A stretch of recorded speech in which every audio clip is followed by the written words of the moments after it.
Ahí el malo. Þetta var nú smá bakslega á ykkur Keflvíkingum í fyrri hálfleik en þið tóku þriðja leikhlutann og já, eiginlega svona kláruðu leikinn þá. Hvað gerðist?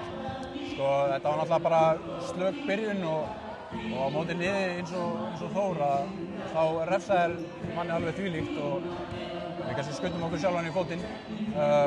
En við getum ekki gert þetta á móti öðrum liðum líka í deildinni, það bara má ekki gerast. Þér gekk bara vel, 22 stig, einbeittur.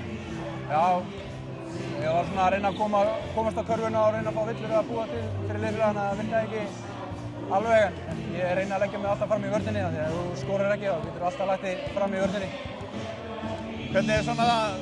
Hvernig ertu að fíla þig eða svona, hvað við að segja, hvernig ertu að upplifa liðið svona í byrjun móts, þó að þetta sé bikarkeppni? Sko, bara rosa vel. Ég hef eiginlega ekkert annað að segja, bara mjög vel. Þetta er svona nýtt svona með við það sem var í fyrra, nýtt svona identity í liðinu og já, ég er bara spenntur fyrir komandi tímum. Þetta var náttúrulega mikilvægt að vinna í kvöld, annars værið þið út úr bikarkeppninni.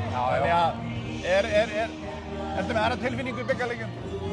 Eða eru menn að berjast eitthvað meira? Ég held að menn vildu berjast aðeins meira bara því þetta er bikarinn og það vantar 2 leikmenn hjá okkur. En þú veist, þótt að þetta sé bikarkeppni í deildinni að með hvernig við byrjum að þá verðum við bara að gjöra svo vel að rífa okkur í gang og láta þetta ekki gerast aftur.